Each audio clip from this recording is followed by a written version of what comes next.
This is the Lifestream Podcast, episode 19, for June the 1st, 2016. And so that's when I said, no, the pus is coming from inside the house. Yummy! Off to a good start. Absolutely. Hello, everyone, and welcome back to the Lifestream Final Fantasy Podcast. This isn't the cooking podcast? Never mind the story then. I am Mike Ficklin, also known as Vader SW1 on the forums, and joining me on this mythic quest into all things Final Fantasy are Ryushikaze. Hibbledy pibbledy. And the wonderful Tetsujin. Hello, hello. Yes, the man who makes me not last in the roster call. You're welcome. I do thank you for it. Basically what this show is about is for an hour or so every few weeks, we'll discuss all things Final Fantasy and Final Fantasy related. We'll hit upon recent news and notes and delve into a different topic of discussion each episode. If you have a recommendation for something we should discuss, feel free to email us at lifestreampod@gmail.com or comment on the episode posts on the forums each week. And yeah, it's been a while.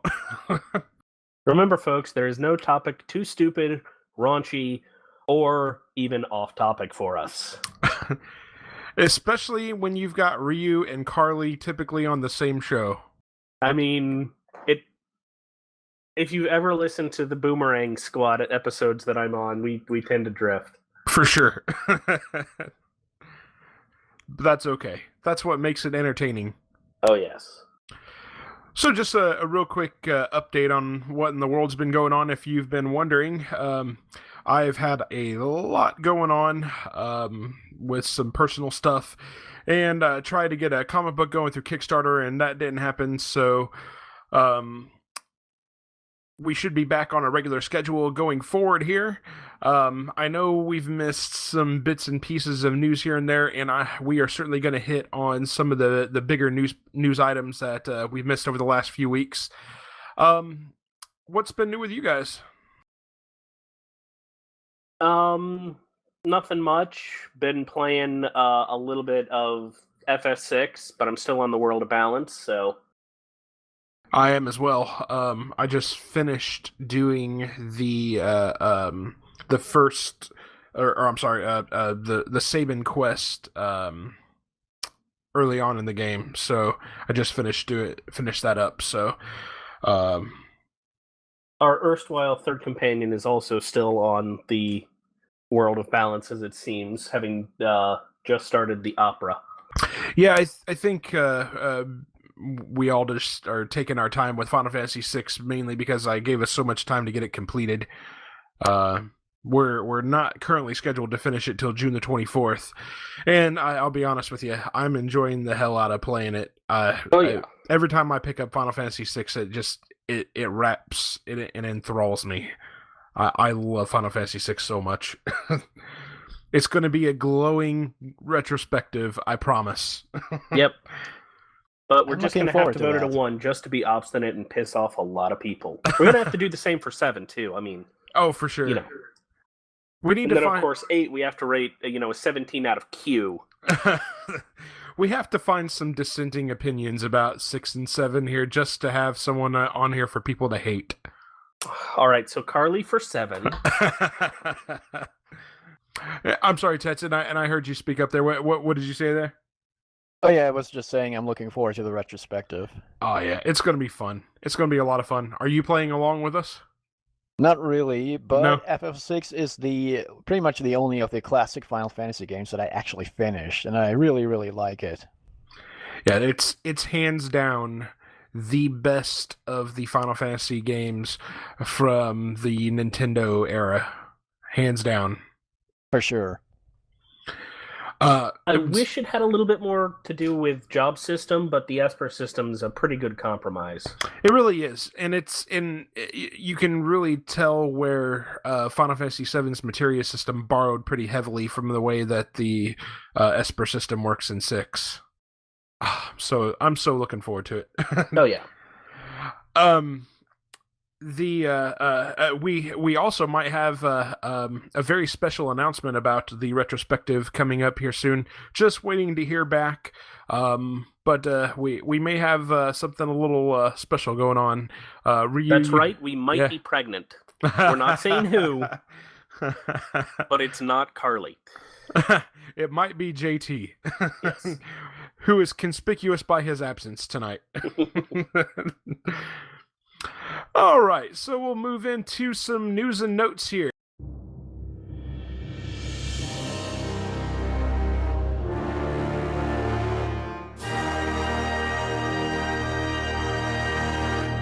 I know this isn't covering all the little bits and pieces that have come around since we had our last episode, but these are the important ones that I thought we would hit on and would be something that people would be interested in here. So starting off, we did get a surprise release of the Final Fantasy X-10-2 Remaster to Steam back on May the 12th.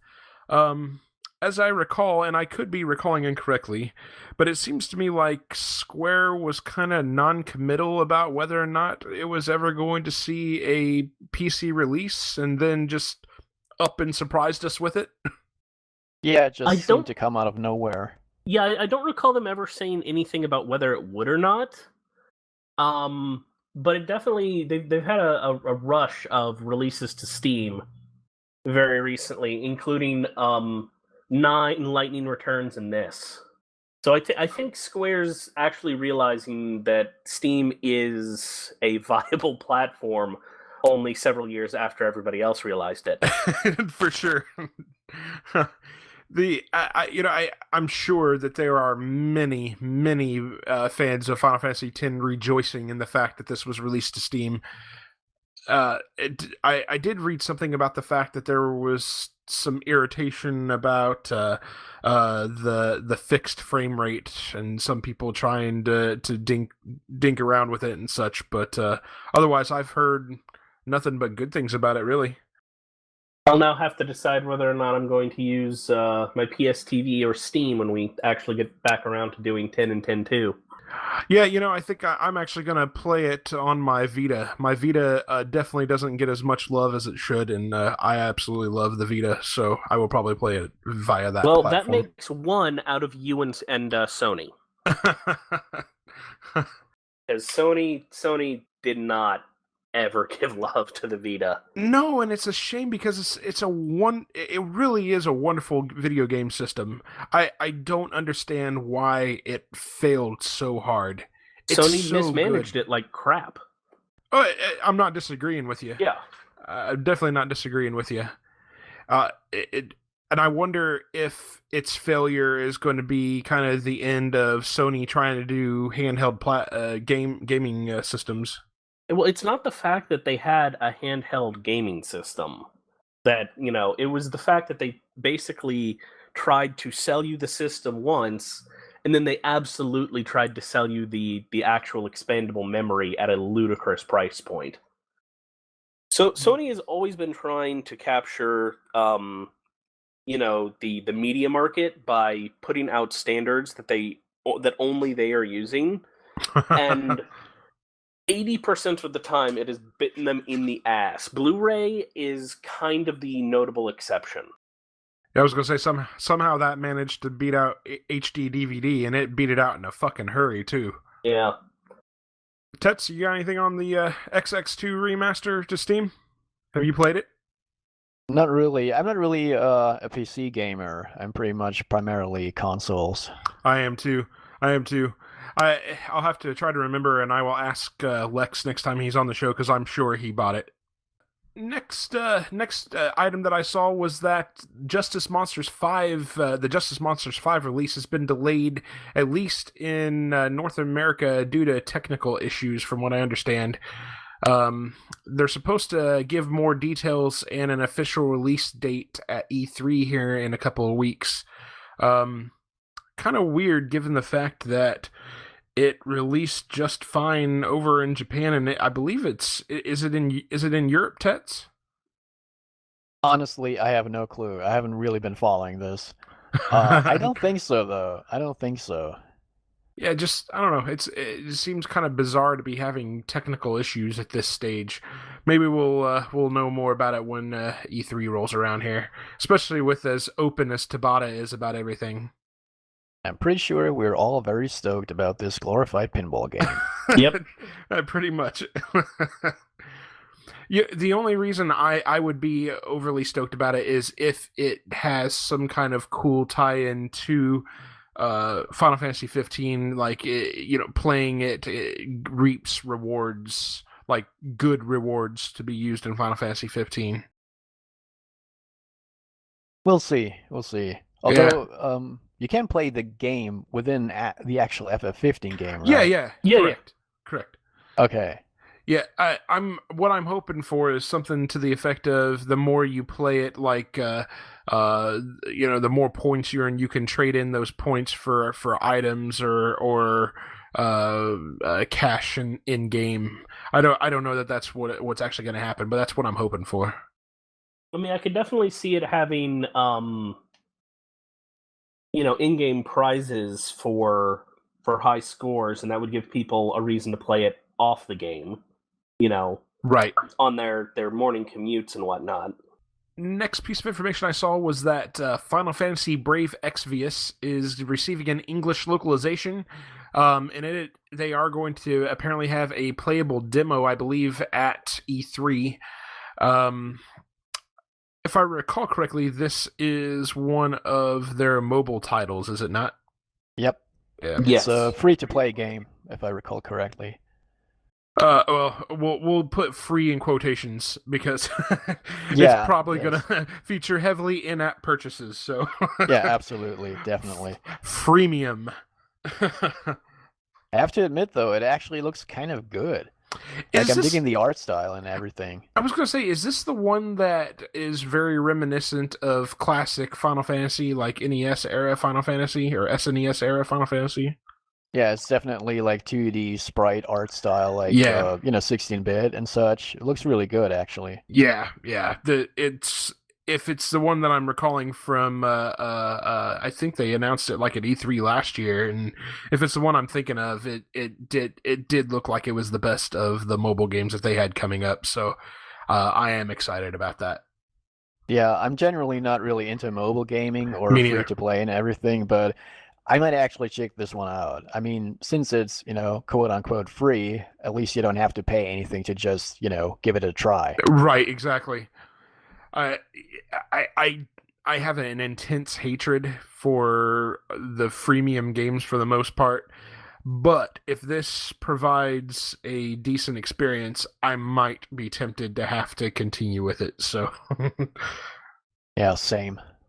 Ryu, are you gonna try it out at all? I might. I'm not terribly big on mobile games either, but it looks like it's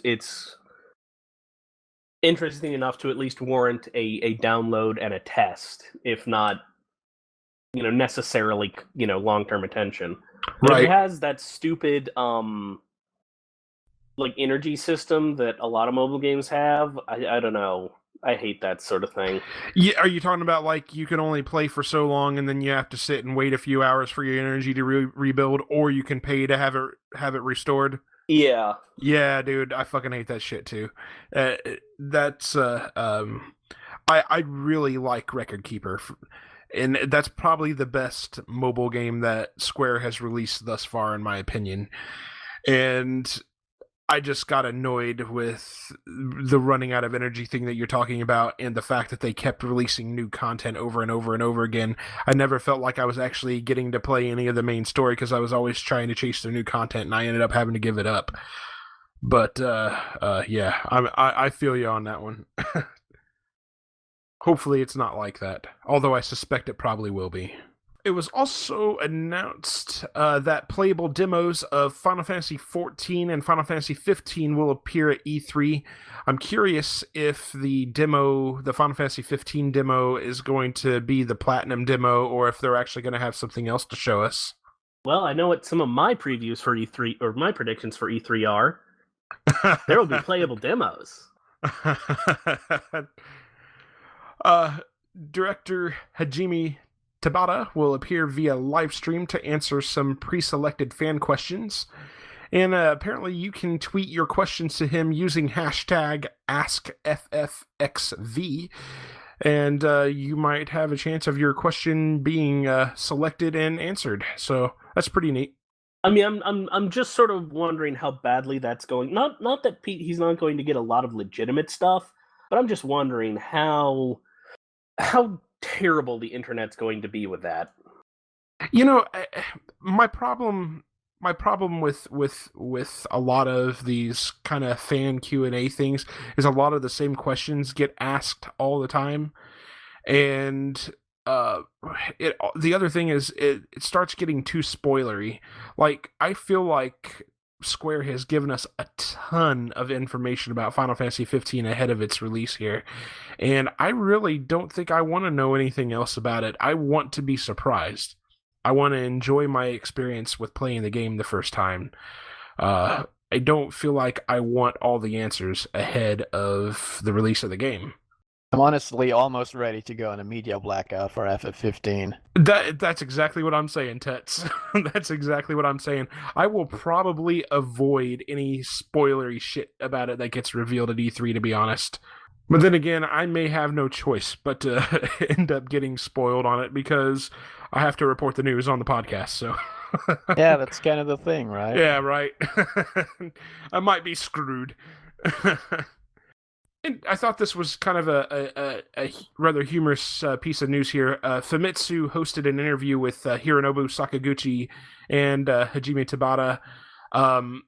Therein, there was some very funny stories about Sakaguchi drunkenly giving his approval for Final Fantasy XV to Tabata. I thought it's very funny.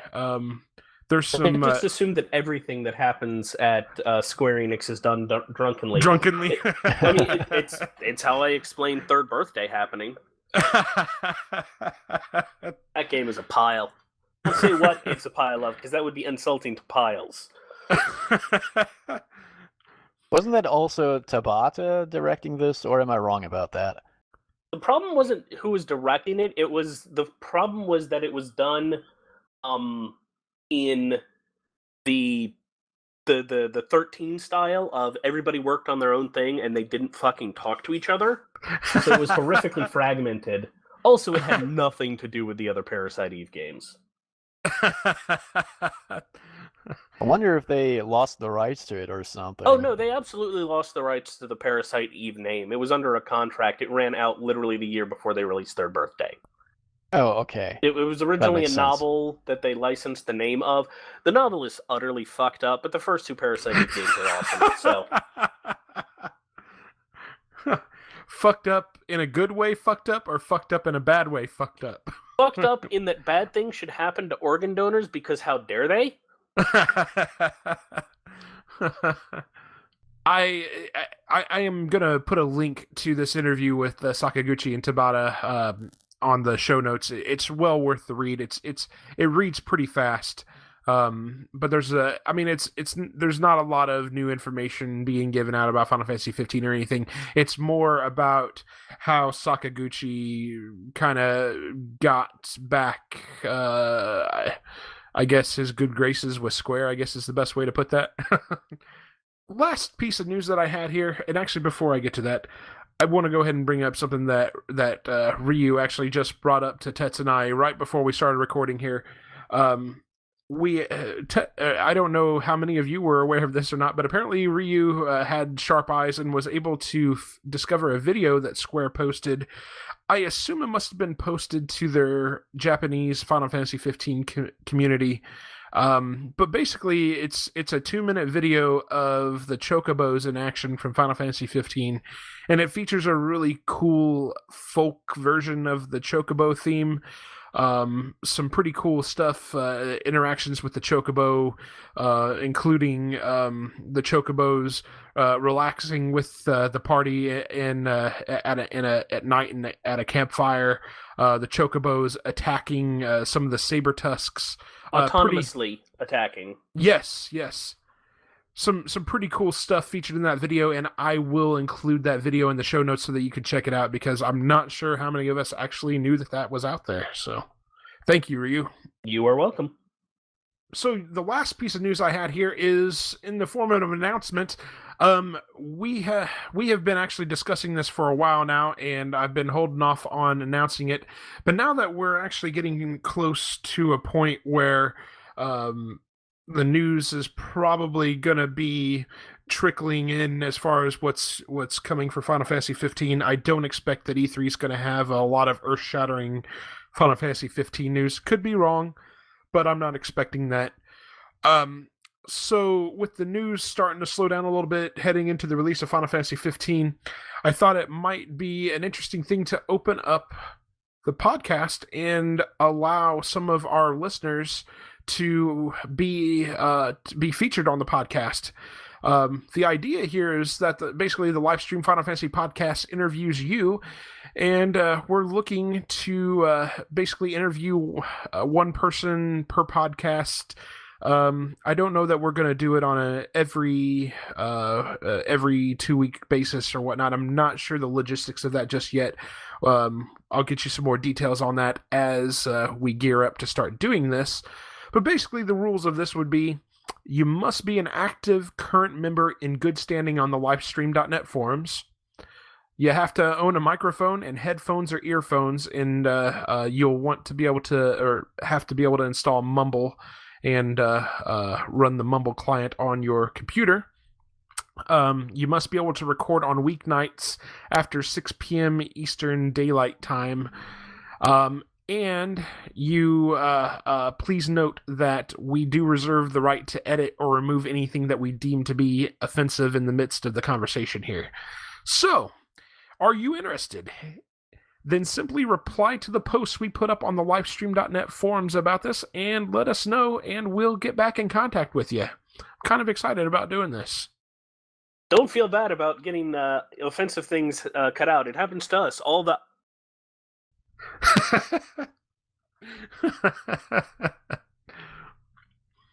Tets, will you be joining us for some of these interview episodes?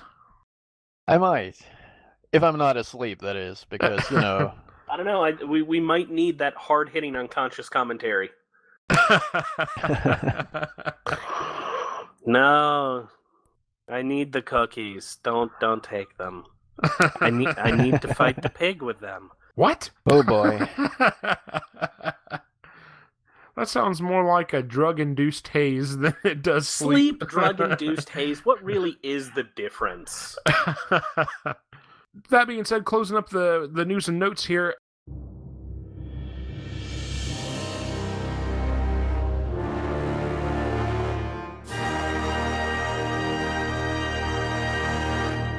For our main topic this episode, I thought we would do two things here. I thought we would talk about our predictions for this year's E3, which does run from June 14th to June 16th. And then I also thought we might talk a little bit about it being the 1 year, or coming up on the 1 year anniversary of the Final Fantasy VII Remake, which is really hard to believe. So we'll start out with our E3 predictions here, and kind of go about this round robin. Ryu, do you want to go ahead and start? All right. So obviously my first prediction is that there will be playable demos of 15 and 14 at E3. Actual whatever makes you think that. I got a hunch. Just I can't explain it. I think we're gonna get some Nier Automata. Because it's been about it's been a year since it was announced, and we've been about a couple months since anything big was announced for it. So I think we're going to get some information on that. I definitely think they're going to give us something big on Deus Ex Divided, because they've been building up to that pretty big recently, and that's still slated to come out soonish. I don't know the exact date, actually. Have they released the exact date? Not that I have seen. Yeah, maybe we'll finally get the actual release date for, Divided. But let's see, and what was the other big sort of prediction that I was thinking that they might do? Do you think they might show anything new as far as the Final Fantasy VII Remake is concerned? I definitely think they will, but I don't think that's going to be necessarily like their big announcement. I think that's going to be their and by the way, not the we're just slipping it in, wink wink nudge nudge. Yeah, it'll be the tag, if you will. Yeah. The other see, what was the other? I don't think they're going to do anything necessarily Parasite Eve. It was something to do with another one of their properties that's been we talking about Chrono? No. Kingdom Hearts? It's another one of their like Fear Effect, but not actually Fear Effect. It was one of their mid-90s properties that was like, oh, well, they haven't done anything with that in a while. But I actually saw something about it. I'll try and remember what the heck I was thinking of. Because it just seemed like sort of an outside shot, but it seemed like it was a possibility from some of the, like, new designs that nobody had quite that nobody had owned up to of drawing, sort of thing, for one of them, and I'm trying to remember which one it was.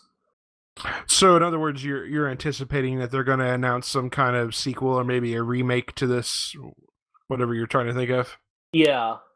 Well, while you're trying to think of that, how about you, Tets? You got any particular predictions for E3?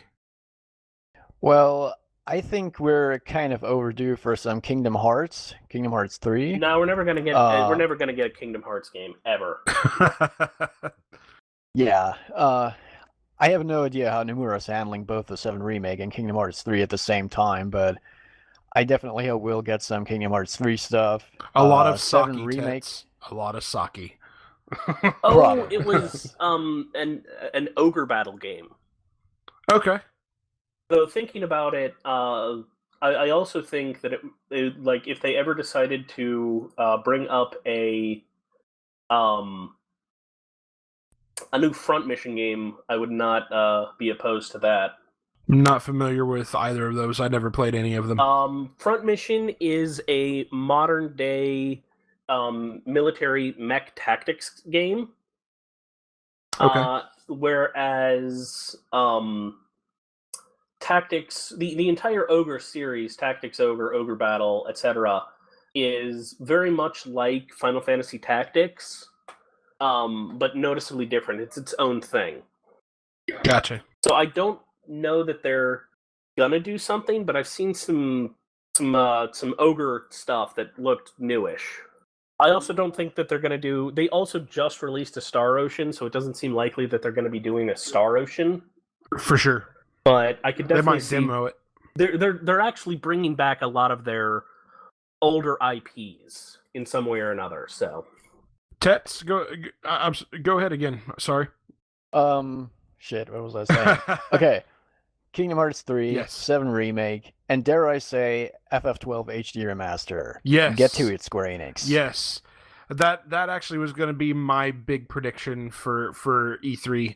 I really think the 12 remaster has to be on the horizon here. No, they know how much Fangu wants it, and they're doing it just to spite her. I have to believe that it's more than that there has to be more than just a coincidence that it was mentioned at a Distant World show and such. Surely it has to be in development already. And I would think that the 12 HD remaster is going to be their biggest announcement at E3. You're right. They're going to release the announcement that they're making a Final Fantasy XII Revenant Wings HD remaster. Oh, holy shit. The only question in my mind is, do you put out the Zodiac version of the game, or do you give the player the option to play either the original version of the game or the Zodiac version of the game? Either way, I personally, I want to play want to play the Zodiac, the International Jobs System version. But if we can't have, if they're not going to do that by itself, I at least like to have the option to play either or. Is that feasible? I don't see why not. Though everybody says that the Zodiac version is the superior edition, so that's what I've heard as well. I mean, could we get an 8 remaster with the junction system stripped out and a functioning system put in? Well, you know what? If they were to do an 8 complete remake, let's strip out the junction system and let's remove the stupid ass shit where the enemies level up with you and and that whole amnesia plot. Yes, God, yes. Can we finally get a clarification on whether or not fucking Squall is dead? Do you mean physically or, inside? Well, I'll have to just go ahead and go out on a limb and say he's been dead inside the whole fucking game. But I'm talking about physically now. I don't think he's dead. I've read some very interesting and somewhat convincing fan theories about him being dead post the assassination attempt, but nothing obviously that's concrete. Almost all of those go with the R equals U, and that's also, completely debunked. Aside from Final Fantasy XII Remaster, and hopefully they can give us some news about Kingdom Hearts 3 and a release date for Kingdom Hearts 3. I'm not holding my breath for that though. So I mean, Kingdom Half-Life 3, Birth by Headcrab is on everybody's mind. Could it be possible, since you mentioned, Ryu, that Square's been digging up some of their old properties here, could we possibly see an announcement regarding the Chrono series, maybe? I hesitate to call it the Chrono series, even though that there have been 2 of them. The second one has largely been... Fair enough. Not that it was a bad game, but it was a bad sequel. And Square doesn't like to mention it much. Now, if they did do a proper sequel to Trigger, that would be interesting. I would want Akira Toriyama to come back and do goofy ass designs for it. Get the full Super Saiyan going for Chrono. Hell yes. I wonder if Square's missed its boat by not doing anything with that IP for so long. The thing is, I don't think that they need the Chrono IP. What they just need is a fun time travel related game. And for all of its stupidity, 13.2 was that. It was a fun time travel game. In contrast to Third Birthday, which was a terrible time travel game. I would argue whether or not the word fun should be associated with 13.2 or not. 13.2 was legitimately fun, just exceedingly stupid.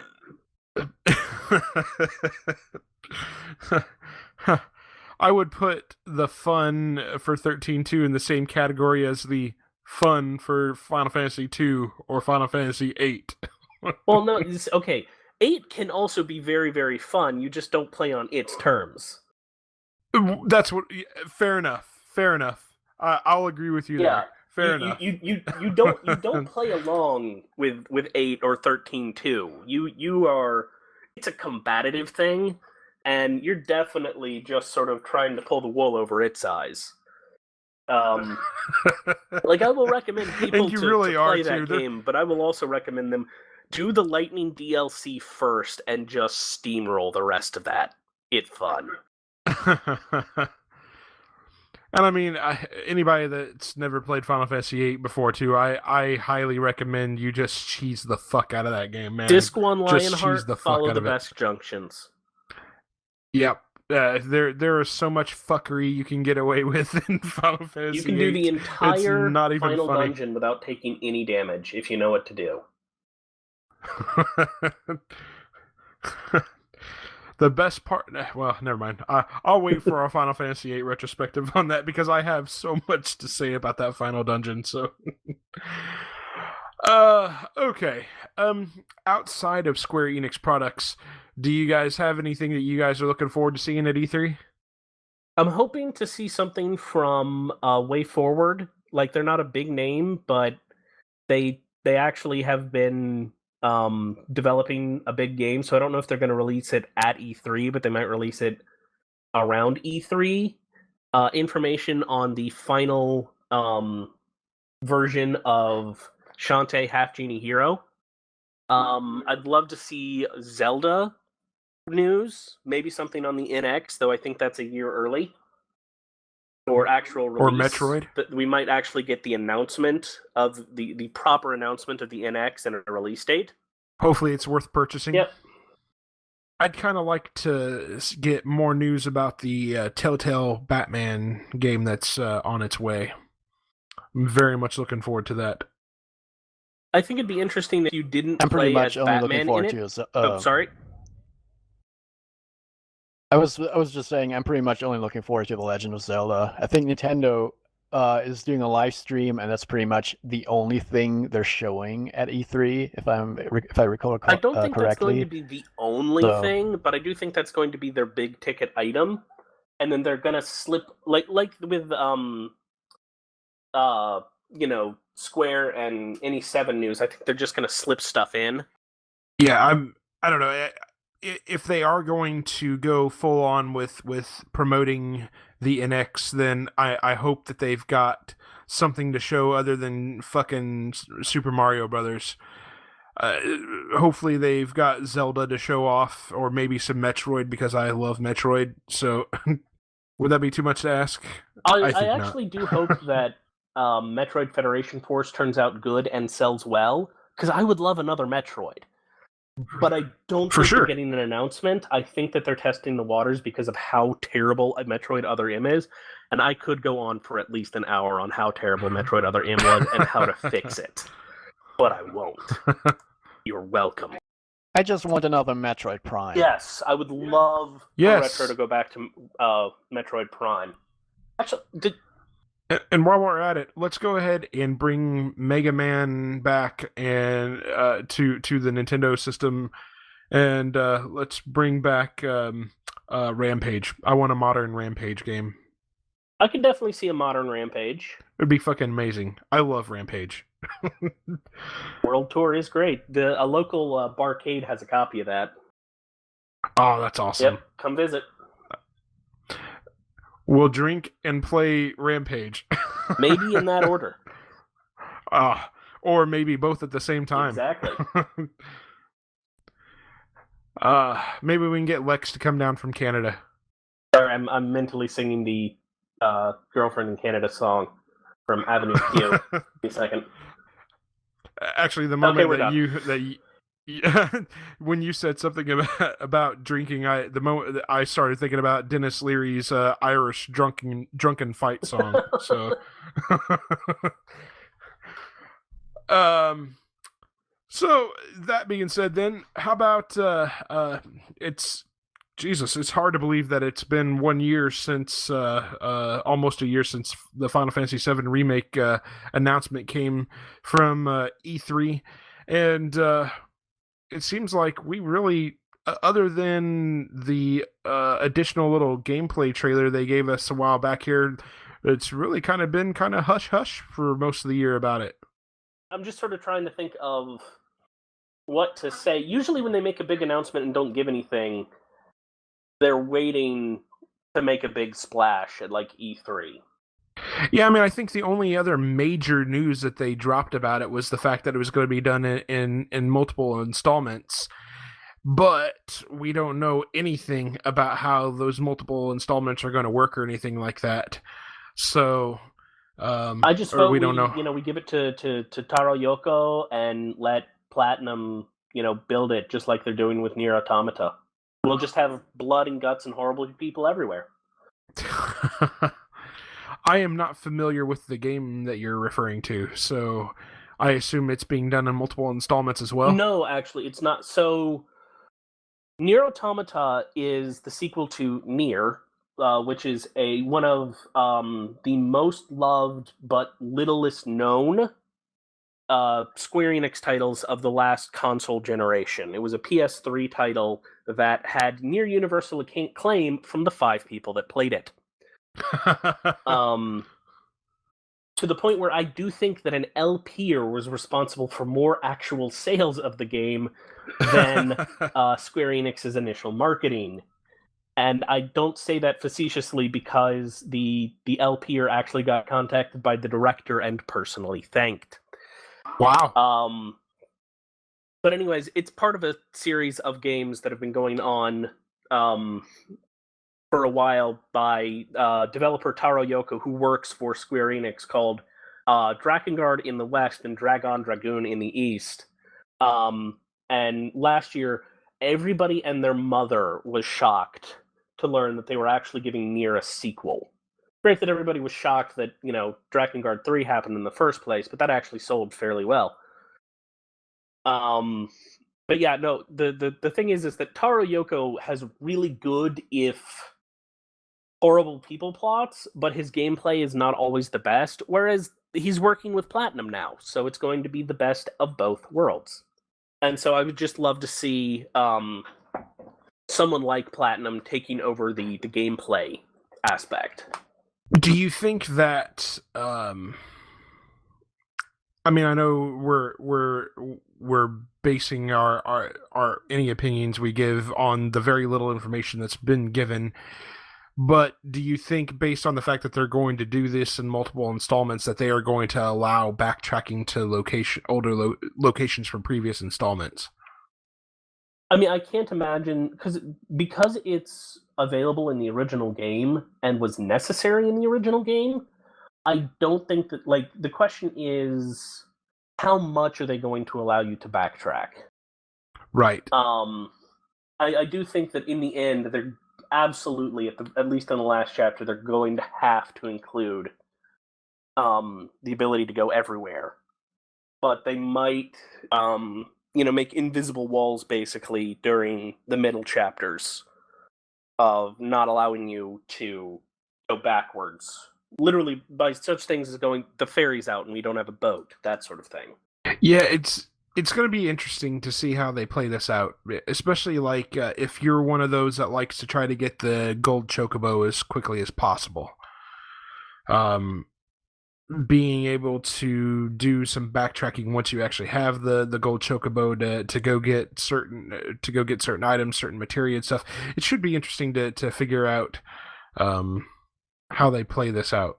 So I'm again, they have not given us a whole lot of information. I'm hoping they're going to give us more information at this year's E3, but we really got nothing to go off of other than the 2 trailers and the very little information that they've trickled out here and there. Yeah, it's a bit premature to discuss what they will or will not definitely do, which is why I do think that, though it's not going to be one of the things they announce, I definitely think that they're going to give us some big information.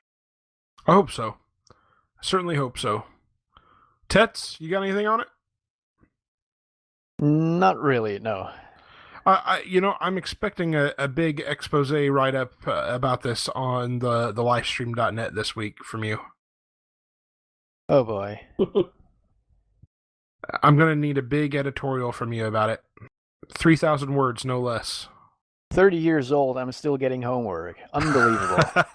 Well, much like with homework, just repeat the word sausages about 500 times in the middle.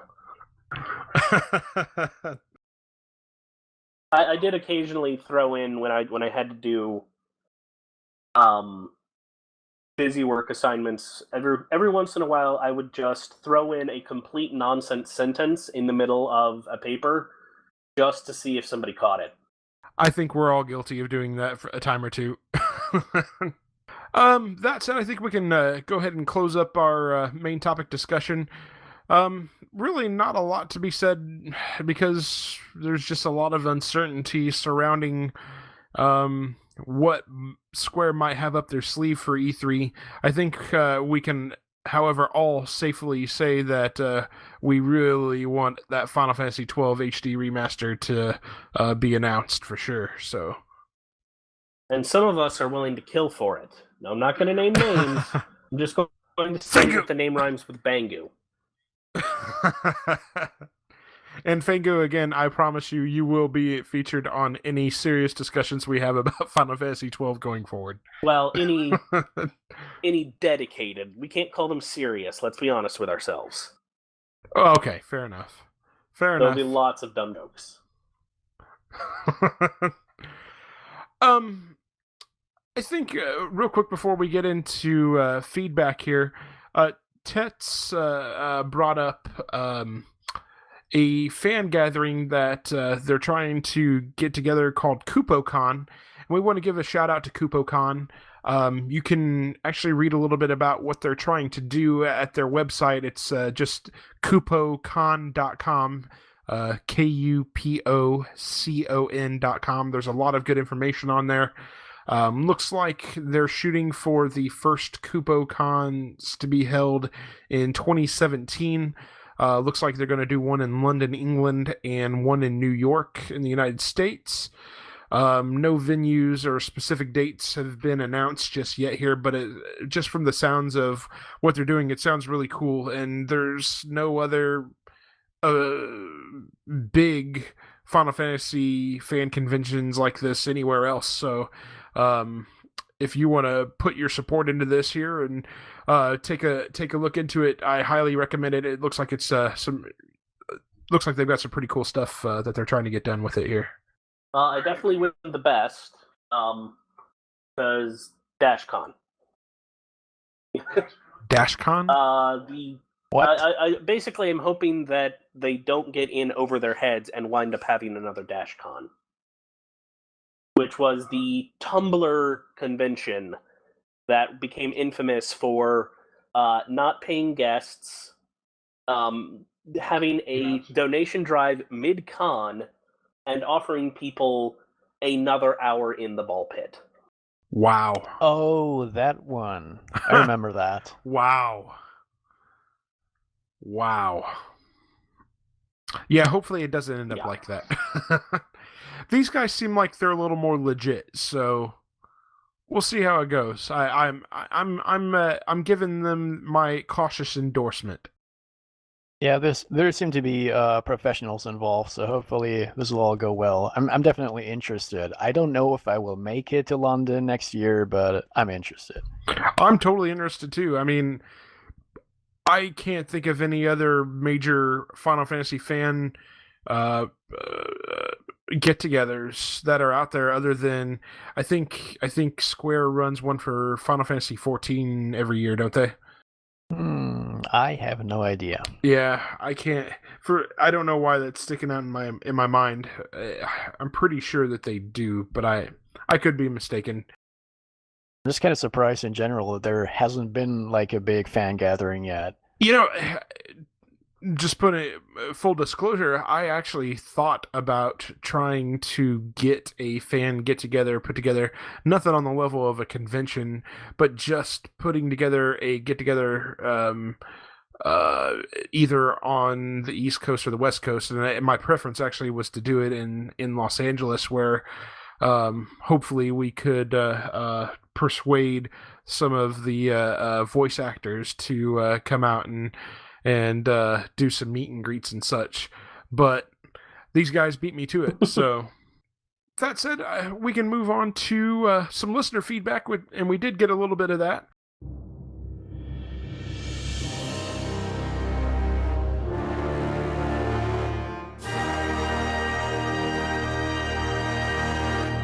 We'll start out here with a comment from Avalanche87 on the Lifestream forums here. And Ryu, do you want to read this? Hey, you guys, just wanted to drop in and discuss the podcast. Mega hell yeah for FF9 to come to PC. I bought this one from my mates who I'm hoping to infect with the love of the FF universe and stories.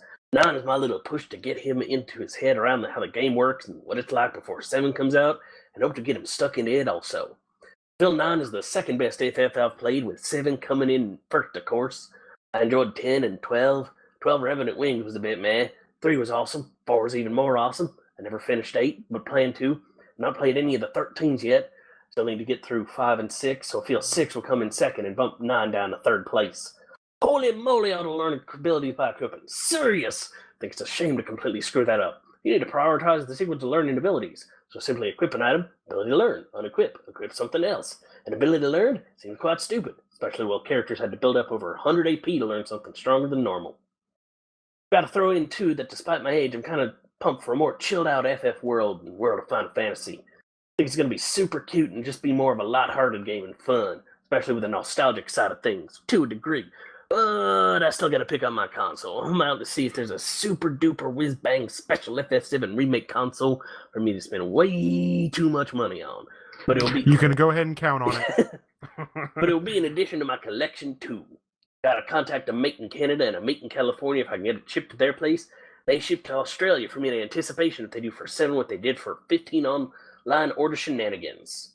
Reading New Game Plus, I had no intention of enduring the pain again doing the FF4 NG Plus. Actually easier doing the FF4 NG Plus, dude. In the feedback section, Vader, you were killing me, lol. I thought I may have gone to mention them from my introduction post about my podcast bins that I may have gotten a shout out, lol. And then Rear Tets, I can't tell which voice belongs to whom yet. I think it was Tets. I'm getting there. Saved the day, and I was pissing myself laughing as soon as I got my shout out. Elamal. As I've said before, I listened to this in the car, so it's pretty hard to remember points I want to talk about, but this was extra worthy of listening through again.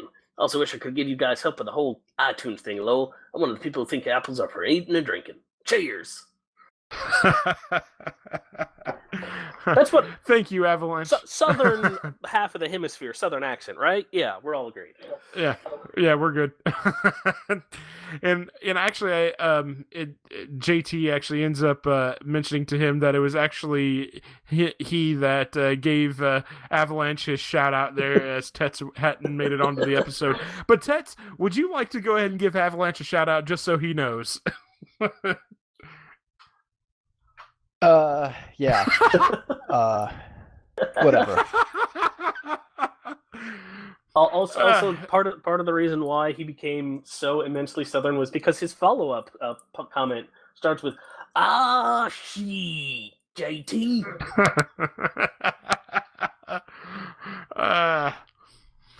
Yeah. To your remark about Final Fantasy VI bumping down Final Fantasy IX into third place, you're probably right. Just saying. You're probably right. It may even bump Final Fantasy VII down to second place.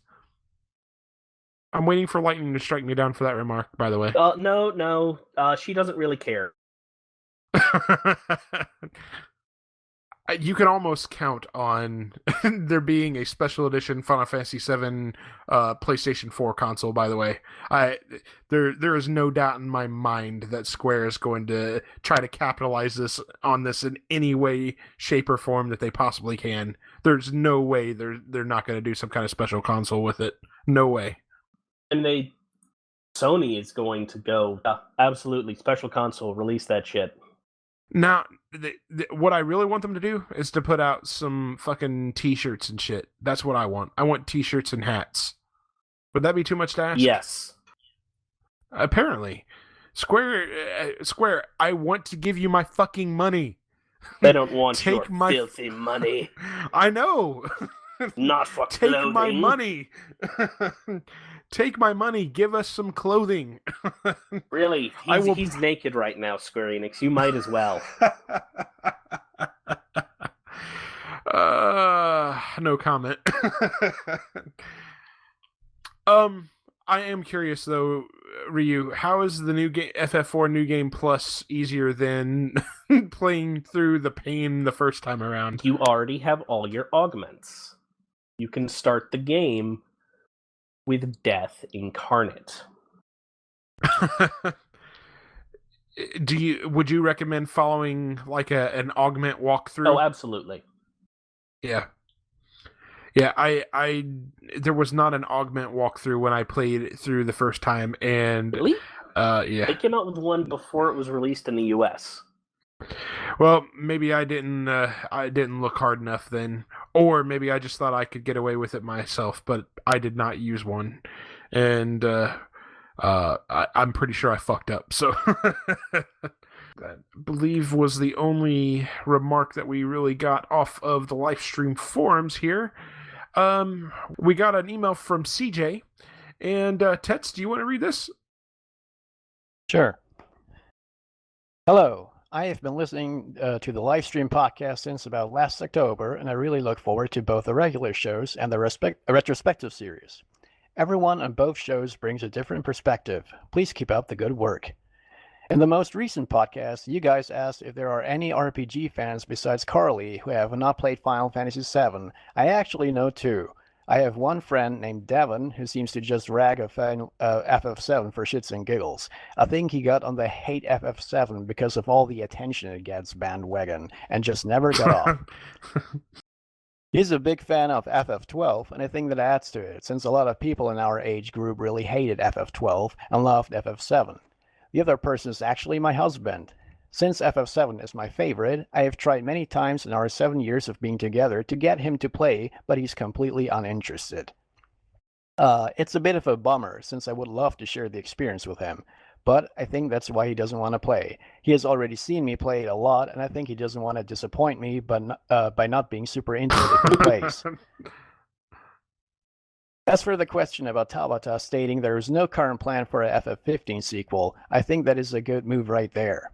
With so much effort put into the world of FF15, if it came to be that they already announced a sequel, but the game tanked both outside and inside the fandom, Square would be downright screwed. Do they throw out the work they put into the sequel and call it a lost cause, even after they probably lost a ton of money on the main game too?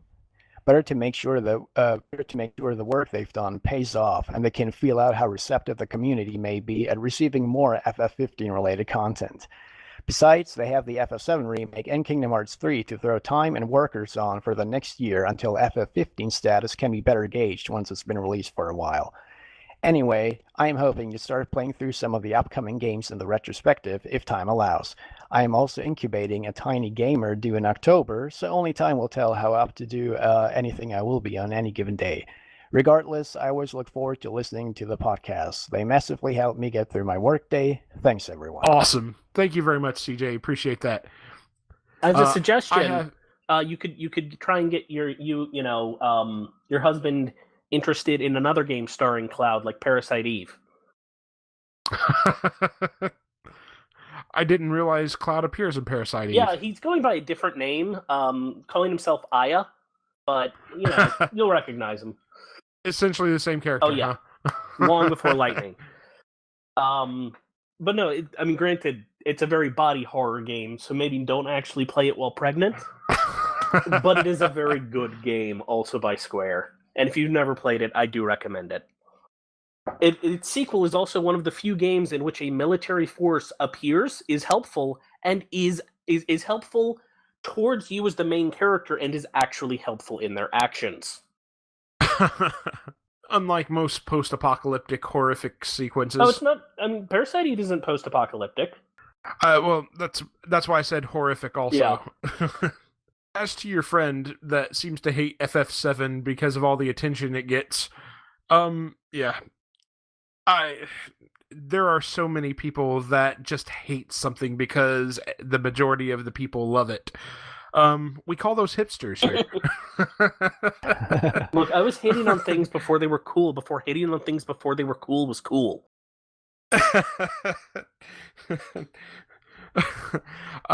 Yeah, I don't understand the whole I'm just gonna hate this because everyone likes it shit. There's a reason why everyone likes it. It's because it's fucking good. That's why people love it. It's good. Enjoy it. I'm telling you, things like Final Fantasy VII are so rare. No, Square Enix. Rare was Banjo-Kazooie. I'm just saying. it's like, I don't know. I would compare it to watching Steph Curry play basketball right now. He's such a rare talent. The Final Fantasy VII experience is so good, and a game that good is so rare that you owe it to yourself to at least take on the experience once, just to say you did and enjoy it. It's like watching The Shining. Why would you compare it to The Shining? I'm curious. Because it is a head-trippy masterpiece that you can't really understand by just description, because there's so many details that just... I'll agree with you there. That are there. I will totally agree with you there. I don't, like I said, I don't understand. Plus, they both involve a frozen maze. And the wonderful performance that Jack Nicholson turns in. Oh yes, I love his work in Final Fantasy VII. Here's Hojo. And Mr. T's turn as Barrett. No. He was Marlene. It was actually Morgan Freeman as Barrett. I pity. It's like, there is no getting off of this train that we are all on. Getting deep with Barrett. Yeah, they get busy. You either get busy blowing up Mako reactors, or you get busy dying. Yeah, I don't know what to say. Usually, when I've reduced you to incoherent laughter, I think that's usually a good a good place for us to cut it. Yeah, for sure. Thanks again to all who sent us in some feedback. We really enjoy reading it and responding to it here, and we highly encourage you to continue to do so. I'm not... If only so I can read it in funny voices. We do have a question for the listenership, and it actually is a two-parter. Do you think Square Enix will announce a Final Fantasy XII HD remaster at E3? Or will they refuse to just to spite Fangu? And do you think it should include both the standard version and the International Zodiac Job System version? Should be interesting. Note that having only the original is not a valid choice. You can make that choice if you want, but I'm interested to see how many people... You'll be wrong. Yeah, I was going to say, I'm interested to see how many people would enjoy actually having the option to do either or. So, should be interesting to see people's responses on this. We do want to hear from you. Send your questions and feedback to us at lifestreampod@gmail.com. You can also reply to the episode posts each week on the lifestream.net forums. Please leave us feedback on iTunes, and we will do our best to read your questions, comments, and feedback on air, unless you are anti-Apple, such as Avalanche. So, and once again, we would like to thank you for listening to the Lifestream Final Fantasy Podcast. Take care, and always protect the crystals. All work and no horrible science experiments makes Hojo a dull boy.